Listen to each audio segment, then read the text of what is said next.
안녕하십니까. 신의균의 국방TV 시큐리티 뉴스입니다. 자, 오늘도 우크라이나 전황 알려드리도록 하겠습니다.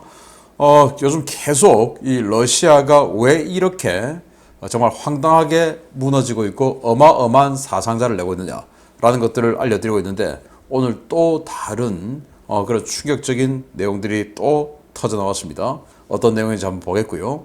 자, 그리고 이 우크라이나가 동부전선, 남부전선에서 전세를 역전하게 된 결정적인 계기, 그리고 결정적인 무기체계가 있죠. 바로 미국의 하이마스 다련장 로켓 시스템이 우크라이나에 들어가기 시작했고, 그 하이마스로 원거리 포격을 하면서 러시아군의 탄약고를 파괴시키면서 러시아군의 군수 지원을 못하게 막아내면서 그렇게 해서 역전을 하기 시작했죠. 그래서 그 하이마스, 그런데 그 하이마스보다 더 센 놈이 왔습니다. 더 센 놈이 많이 왔습니다. 이제 그걸 한데 뭉쳐서 특정한 어떤 전선에 투입할 예정이라고 하는데, 그게 확 투입되면 정말 무지막지한 위력을 나타낼 텐데요. 어떤 데인지 한번 보겠습니다. 신의균의 국방TV 구독, 알림, 좋아요 눌러주십시오. 전과 먼저 보고 가겠습니다. 병력 500명 사살했고요. 전차 3대 격파, 장갑차 6대 격파, 차량 6대 격파, 야포 한문 격파 등의 전과가 있고, 오랜만에 무인 항공기 7대 격추의 전과가 있네요. 그러니까 간만에 러시아가 무인기를 가지고 공격을 시작했고, 그 무인기를 대부분 요격했다. 그런데 한 대 한 대를 어디서 요격했다, 이건 안 나오고요. 그냥 7대 요격했다라고만 지금 나와 있고, 자, 그래서 오늘도 여전히 기계화 장비, 전차 장갑차 같은 기계화 장비는 아주 적고, 그에 반해서 병력은 여전히 대대급 이상의 장병이 사라져 갔습니다. 그러니까 이게 왜 이러냐? 이제 좀 이따가 제가 그 이유가 나옵니다. 정말 황당합니다. 그러니까 정말 그 지휘관들, 그리고 윗 대가리라고 하죠. 그들이 문제입니다. 나중에 알아보겠습니다. 자, 전선 상황을 보겠는데요. 정말 놀라운 이야기입니다. 블라디미르 마케이 벨라루스 외무장관이 독극물에 의해 피살되었습니다. 딱 해도 느낌이 딱 오시죠? 벨라루스, 그러면은 지금 우크라이나 북부 지역에서 참전할까 말까 하면서 러시아군하고 연합군 구성해서 8만 5천 명의 부대를 가지고 체르니우 쪽으로 들어갈까 말까 지금 깔짝대고 있는 바로 그 벨라루스 아닙니까? 그 외무장관이 피살되었어요. 독극물에 의해서. 이러다 보니까 루카센코 대통령의 주변에 있는 그 주방 또는 정원사 할 것 없이 주변 이 인력들을 전부 교체했어요. 누가 루카센코 대통령을 암살할지 모르니까.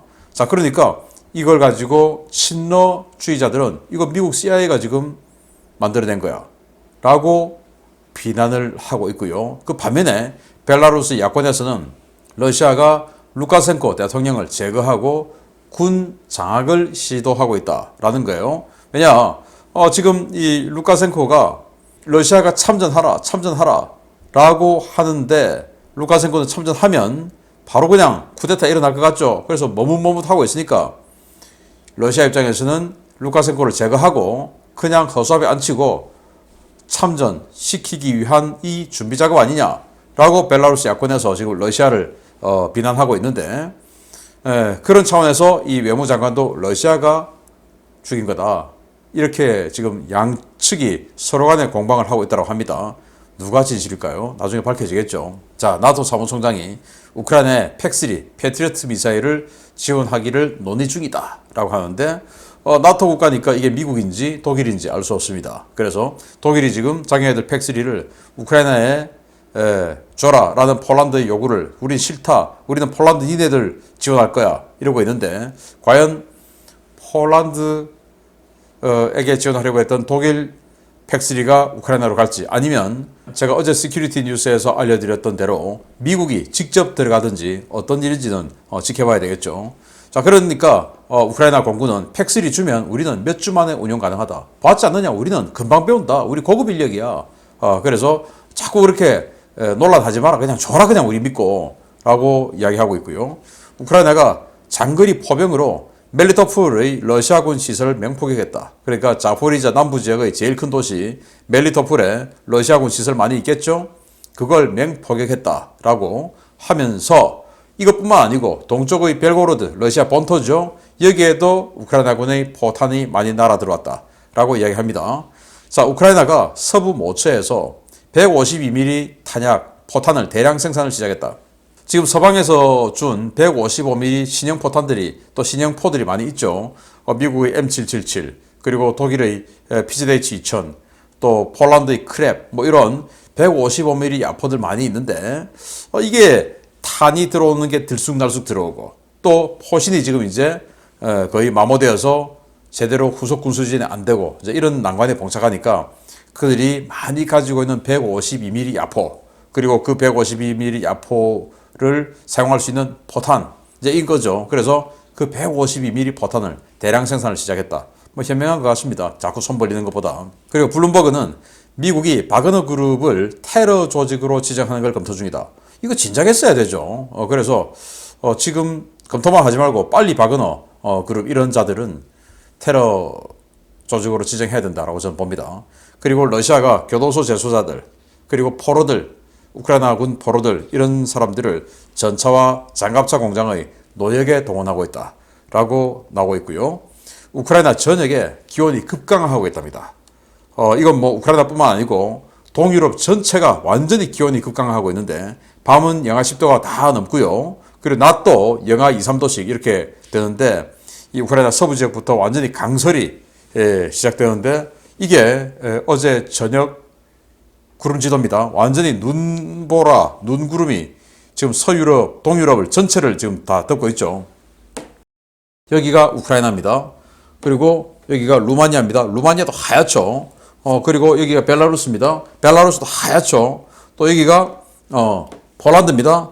폴란드도 하얗죠. 그러니까 폴란드, 벨라루스, 우크라이나 할 것 없이 전부 그리고 흑해까지도 완전히 하얗습니다. 전부 눈보라가 치고 있고 그만큼 추워졌다. 이제 라스푸티차 그러니까 진창 상태의 평원이 이제 끝났다. 이제는 평원은 다 꽁꽁 얼게 될 것이다. 자, 겨울 전쟁이 시작되었다라는 겁니다. 이제는 기동부대, 전차 장갑차가 기동을 할 수 있게 된 시기가 온 겁니다. 이제 화력 강하고 또 조직력 강하고 이런 군대가 이기게 되는 겁니다. 보겠습니다. 자, 그리고 미국 전쟁연구소 ISW는 러시아가 지난 3개월간 BTG 편성을 하나도 못했다. BTG는 뭡니까? 대대전술단이죠. 대대급의 병력 그리고 그 대대급의 병력을 지원할 수 있는 전차, 장갑차 이런 기동 차량들 그리고 그들을 지원할 수 있는 포병 그리고 그들을 지원할 수 있는 방공 또 뭐 군수 지원 정찰 이 모든 것들이 BTG 하나에 들어가야 되는데 3개월간 지금 3개월 전에 30만 동원했죠. 9, 10, 11월 3개월간 BTG를 하나도 편성 못했다. 이 말은 30만 명 병력은 받았는데 그거 그냥 알보병으로 그냥 보내고 BTG라는 거 이제 없다. 뭐 그러니까 그를 지원할 수 있는 태울 수 있는 전차, 장갑차, 방공 아무것도 없고 그냥 총 들고 가는 거 이것뿐이다 라는 거죠. 그리고 이제 30만 명 동원했고 다시 12월에 2차 동원을 할 거라는데 그래서 뭐 총 70만 명 동원설 나오고 있지 않습니까? 그런 상황에서 이 ISW는 이제는 무기가 없어서 2차 대전 장비를 지급한다. 모신다강 준다 이겁니다. 그런데 그 모신다강 이런 2차 대전 장비조차도 모자란다 라고 합니다. 러시아 참 황당합니다. 자, 이런 전선 상황 바탕으로 주요 소식 들어갑니다. 첫 번째입니다. 10월부터 매달 막대한 사상자를 내면서도 마치 지능이 없는 좀비처럼 우크라이나군 방어선을 향해 달려들었던 러시아군의 도네츠크 공세. 여러 차례 관련 소식 전해드린 바 있었는데요. 상식적으로는 이해가 가지 않았던 이 공세의 비하인드 스토리가 러시아 소식통들을 통해 전해지기 시작했습니다. 역시 소위 말하는 윗분들이 문제였습니다. 지난 10월 초부터 도네츠크, 바흐무트, 파블리우카 일대에서 제대로 된 재병 협동 없이 무차별 돌격이 강행된 것은 러시아군 내부의 치열한 권력 다툼 때문이며 이러한 다툼 때문에 제대로 된 작전 계획이나 지원 없이 돌격에 나섰다가 불기의 객이 된 러시아 장병들이 갈수록 늘어가고 있다고 복수의 러시아 워싱턴 소식통들이 현지 시각 11월 30일 리포트했습니다. 이들은 최근 전멸 판정을 받은 러시아군 제155 해군 육전 여단과 제40 해군 육전 여단이 그렇게 무리한 돌격을 감행했던 것은 인근에 배치된 바그너 그룹과의 전공 다툼 때문이었으며 러시아군 지휘관이 바그너 그룹을 의식해 무모한 돌격 명령을 내린 데서 시작되었다고 전했습니다. 전멸과 재편성을 계속해서 이제는 부대 명칭이 의미 없어진 각급 부대 지휘관들은 오로지 상부에 보고할 전과를 내기 위해 병력이 충원되는 대로 무차별적인 돌격 명령을 내리고 있습니다. 최근 러시아 군들이 제대로 된 재병협동 작전을 거의 수행하지 못하고 있는 것은 부대가 온전히 재편되기도 전에 경쟁적으로 공세 명령을 내리던 지휘관들 때문이라는 것이 오신트 소식통들의 공통된 전언입니다. 전과의 눈이 먼 이 지휘관들은 인접한 아군 부대들에 대한 전우애나 협력정신 따위가 거의 없는 모습을 보이고 있는데요. 이 때문에 이들은 러시아 본토에서 훈련을 마친 예비군 병력들이 자신의 부대로 배속되는 족족 대책 없는 공세 계획을 짜고 전선으로 달려나가게 하고 있습니다. 이러한 공세에서 생존한 러시아 장병들의 증언을 바탕으로 러시아 오신트 소식통들이 전하는 러시아 군들의 전투 방식은 황당하다 못해 경악스럽기까지 한데요. 러시아군 지휘관들이 일선 부대에 하달하는 최우선 목표는 우크라이나군 격파나 방어선 돌파가 아니라 인증샷인 것으로 전해졌습니다. 이들은 얼마나 많은 피해가 발생하든 목표로 점 찍은 마을에 병력을 밀어넣은 뒤에 전투가 진행되고 있는 상황에서도 해당 지역 행정관청이나 교회 첨탑위에서 러시아 깃발을 들고 인증샷을 찍어오라고 강요하고 있는데요. 이러한 인증샷을 찍은 뒤에는 해당 마을이나 정착촌에서 쫓겨난 상황이어도 목표물을 점령했다고 SNS에 인증샷을 올리는 사례가 점점 늘어나고 있다고 소식통들은 전했습니다. 실제로 러시아군은 2달 넘는 공세를 벌이고 있음에도 점령하지 못한 도네츠크 인근의 파블리우카 정착촌 인근 마을을 점령했다며 여러 차례 인증사진을 SNS에 게재한 바 있는데요. 해당 사진을 촬영한 뒤에는 막대한 인명피해를 내고 후퇴했다고 소식통들은 전하고 있습니다. 러시아 소식통들은 이러한 인증샷 경쟁이 러시아 정규군 부대와 바그너 그룹이 함께 배치된 지역에서 더욱 심하게 일어나는 경향이 있다고 전하고 있는데요. 러시아라는 깃발 아래 함께 싸워야 할 부대들이 제각각 싸우며 전과 경쟁을 벌이는 상황을 보면 러시아군이 군대인지 마적단인지 헷갈린다는 비판이 쏟아지고 있습니다. 자, 정말 참 기가 막힙니다. 하루에 500명씩, 600명씩 아무 의미 없이 왜 죽어가냐? 파블리우카, 도대체 파블리우카 왜? 그게 밝혀졌습니다. 사진 찍기 위해서. 그래서 그 지휘관들이 나 열심히 하고 있습니다. 나 오늘도 열심히 하고 있으니까 저를 자르지 말아주세요. 하는 그 인증샷을 찍기 위해서. 그래서 지금 러시아군 군인들, 예비군이라고 하는데 왜 이 모양인지 모르겠어요. 이게 러시아군의 현재 상황이다. 여기 자막이 있어요. Free out, free out, damn it. 야, 잡아 당겨. 제기를. 이 말 아닙니까? 전투와 끈을 못 묶는다는 거예요. 예비군이란 자가. 이게 러시아군의 현실이다. 그러니까 편제상으로는 예비군으로 돼 있는데, 그래서 불렀는데, 실제로 군복무할 때, 뭐 그냥 백 쓰고, 돈 쓰고 해가지고, 뭐 군대를 안 갔던지, 뭐, 이제 이런 식으로 해서 아무 어떤 기량이 없는 거죠. 자, 이런 상황. 이런 애들 와가지고, 자, 왔으니까 그냥 가. 자, 부대 인원이 충원되면 그 부대 인원을 가지고 그 부대의 단위 부대 전술훈련 해야 되겠죠. 그리고 단위 부대에서 조금 더 큰 중대 단위 전술, 대대 단위 전술, 그리고 우리 대대와 인접 대대의 또 전술, 그리고 우리 대대도 지금 BTG니까 재병 협동, 그래서 포병의 지원을 받고 정찰의 지원을 받고 그리고 항공 지원 받고 뭐 이런 재병 협동 전술 이런 거를 전부 계획을 짜고 전투에 들어가야 되는데 그거 안 한다. 왜? 그러면 시간 걸리니까. 야, 너 뭐 하는 거야? 바그너 애들을 하는데 너는 뭐 하는 거야? 이렇게 되니까 그거 안 하고 그냥 들어가 해가지고 마을 뭐 행정청이나 좀 높은 데 가가지고 이렇게 깃발 걸고 우리 점령했어요. 하고는 사진만 찍는다. 자, 이렇게 해서 점령했어요. 사진만 찍는다. 그리고는 사진 찍고 나서 우크라이나군이 공세 다시 반격 공세 들어오면 놔두고 도망가 버리고. 자, 이런 상황이 계속되고 있어서 그 파블리우카 마을 하나를 지금 석 달째 지금 때리고 있는데 아직도 점령 못하고 사람만 수만 명이 거기서 죽었다는 거 아닙니까? 그게 왜냐? 인증샷 찍기 위해서. 장군들이. 나 열심히 하고 있어요. 하기 위해서. 그래서 이 정착촌을 점령을 하면 이 마을을 또 바탕으로 해서 이걸 전술적으로 어떻게 운영할 것이냐. 라는 게 상부하고 인접 부대 지휘관들하고 전부 공유돼야 될 거 아닙니까? 그럼 우리가 이걸 점령했으니까 다른 부대가 초월 공격을 어떤 식으로 할 거냐. 또 우리가 저걸 점령하면 다른 부대는 어떻게 초월 공격할 거냐? 미리 계획되고 들어가야 되죠. 이건 뭐 아무 그런 거 없이 점령했어? 그러면 어떡하냐? 나보다 먼저 전공 세웠네. 정말 짜증나. 이러고는 가만히 있는 거죠. 그런 사이에도 뒤로 밀리고 잘 됐네. 그것도 내가 들어가야지. 이렇게 하고 있다라는 거예요. 러시아군이 왜 이러냐? 얘들은 피가 그래요. 불과 얼마 전에 2차 대전 할 때 독소전쟁이 러시아로서는 2차 대전의 시작이죠. 독소대전이 41년 6월부터 시작되었습니다. 그리고 2차 대전 유럽전쟁이 45년 5월에 끝났으니까 3년 9개월간 소련이 2차 대전 한 거 아닙니까?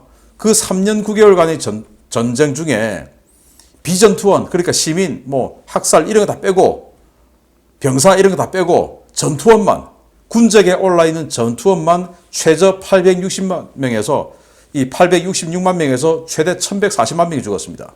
그 왜 죽었냐? 그냥 인명 죽고 그냥 무조건 돌격해. 우라 돌격 하다 보니까 그렇게 죽었는데 그 피가 어디 가겠습니까? 사람 아이고 뭐라고 그냥. 이렇게 돼서 그게 지금까지 오고 있는 이런 러시아군 아니냐라는 건데 우리 입장에서 보면 정말 참 황당하죠. 이게 현실입니다. 자, 그런데 이런 러시아군 앞으로 더 큰일 나게 됐습니다. 왜냐? 정말 센 무기가 왔습니다. 보겠습니다. 이번 전쟁에서 우크라이나가 전황을 뒤집는데 가장 결정적인 역할을 한 무기는 6발의 227mm 로켓을 발사할 수 있는 고기동 로켓 시스템 하이마스 단 18문이었습니다.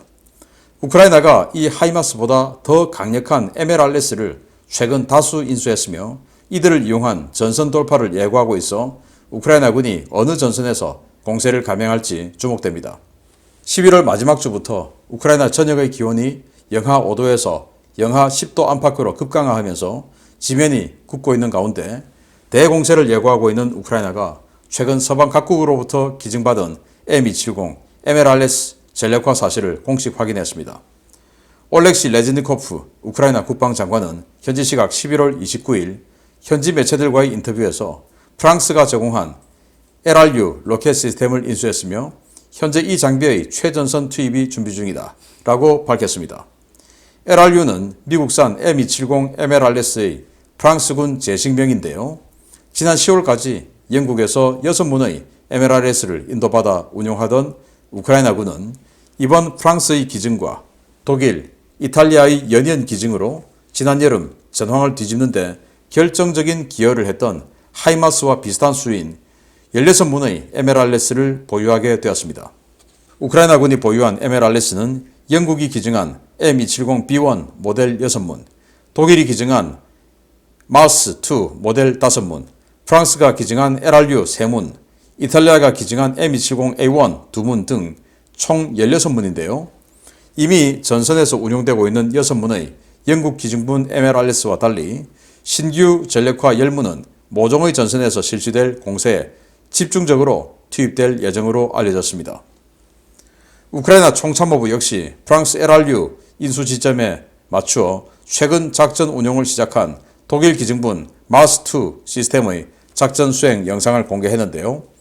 우크라이나군 포병들은 자기들 병력 머리 위로 로켓탄을 퍼붓는 러시아제 그라드와 달리 MLRS는 정밀도가 매우 높고 사거리도 길다라며 이 장비가 겨울 공세의 양상을 바꿔놓을 것이라고 자신했습니다. 주목할 만한 것은 우크라이나군이 10문을 새로 장비한 마우스2와 LRU는 독일, 프랑스, 이탈리아 3국의 공동 성능 개량 사업으로 성능이 크게 강화된 버전이라는 점인데요. 이 MLRS는 기존 미국제 사격 통제 시스템 대신 에어버스사가 개발한 EFCS 화력 제어 컴퓨터와 데이터 링크 시스템을 적용해 실시간으로 표적 정보를 수신하고 기본 탄은 물론 GMLRS 탄의 사격도 가능한 성능을 갖추고 있습니다. 우크라이나 오신트 소식통들은 최근 헤르손, 드네프르강 이남 지역과 자포리자 일대 곳곳에서 발생하고 있는 기차역 폭발은 마우스2와 LRU가 발사한 GMLRS 탄에 의해 일어난 것이라고 전하고 있는데요. 우크라이나군은 동계 대공세를 앞두고 러시아군의 방어선을 최대한 약화시키기 위해 철도와 차량의 보급 교차점을 MLRS로 집중 공격하고 있습니다. 우크라이나군은 지난 10월부터 미국이 공급한 신형 M30A1 사거리 연장탄을 대량으로 확보하고 있어 동계 대공세 때 러시아군 방어진지에 이 로켓탄을 집중적으로 사용할 것이라는 관측이 나오고 있는데요. 로켓 한 발에 18만 2천 개의 강철 구슬이 들어가 있는 이 로켓탄의 집중 공격을 받을 러시아군. 부디 지금이라도 항복해서 에메랄레스의 강철비를 피하기 바랍니다. 야, 프랑스, 독일, 이탈리아 이런 나라들이 에메랄레스를 연일 주어서 이제 총 16문이 되었다. 지금 현재는 영국군이 준 에메랄레스 6문이 활약을 하고 있는데 그거 이제 2문씩 찢어가지고 여기저기 쓰고 있는데 10문이 지금 들어왔고 그 10문을 거의 하나의 전선에서 그냥 집중 투입해가지고 엄청난 화력으로 쓰겠다라는 거예요. 우리 한국군에도 이 에메랄레스 58문이 있죠. 자, 그런 거 보면 한국군 정말 대단합니다.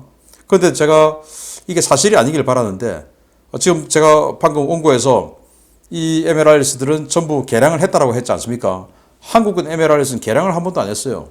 그래서 미국이 더 이상 공급해줄 부품이 없다 이래가지고 퇴역을 해야 된답니다. 이게 무슨 짓입니까? 개량을 한 번도 안 해서 지금 사용된 부품하고 안 맞아서 퇴역한다. 이거 육군들 직무유기 아닙니까? 이거 25년 전, 20년 전에 도입할 때 당시에 한 문에 88억이었어요. 근데 지금 25년 다 지났으니까 지금 사면 얼마나 비싸겠습니까? 200억 넘겠죠? 그런 걸 개량을 안 했다? 그래서 부품이 없어서 퇴역한다? 이거 한국 육군 정말 정신 차려야 되는 거 아닙니까? 저는 이게 순수하게 돈이 없어서 개량할 돈이 없어서 못했다 라고 그들은 이야기하고 있지만 한화의 천무를 사주기 위해서 일부러 짬시키고 한화하고 짝짝꿍 해가지고 천무 도입 수량을 늘리기 위해서 일부러 이 에메랄레스를 58문을 내버리려고 한 거 아닌가라는 의심을 저는 합니다. 제가 군인들을 가까이서 보다 보니까 좀 부정적인 그런 면을 자꾸 이야기하는 것 같은데 다 그런 건 아니에요. 그러나 그런 합리적인 의심이 확 드네요. 여러분들 어떻습니까? 아니 지금 우리하고 비슷한 시기에 도입한 프랑스, 독일, 이탈리아 이 나라들은 이렇게 개량해서 지금도 잘 쓰고 우크라이나에 줘서 잘 쓴다는데 왜 우리는 개량 안 해서 지금 퇴역을 해야 됩니까? 돈이 없어서 못했답니다. 말이 됩니까 그게? 한화 디펜스에 로비 받아서 천무 사주려고 그런 거 아닌지 이거 검찰 조사해봐야 되는 거 아닌가 싶은데요. 말이 셌습니다. 죄송합니다. 그래서 이 에메랄레스가 앞으로 들어가면 하이마스는 이 227mm 로켓 6발 쏘는데 이건 12발이에요. 하이마스 곱하기 2죠.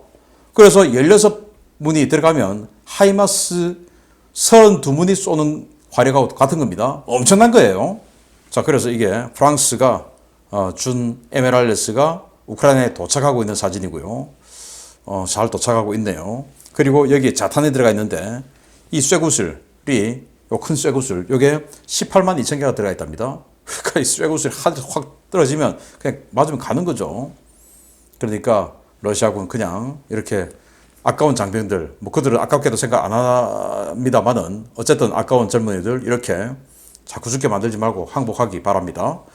이런 강력한 군사력 증강 소식을 알려드렸습니다. 자, 이제 이 포를 가지고 우크라이나가 어딘지는 모르겠지만 자포리자인지 도네츠크인지 알 수 없습니다만 또 크림인지 알 수 없습니다만 엄청난 공세를 통해서 신속하게 전쟁을 마무리 지어주기를 바랍니다. 마치겠습니다. 감사합니다.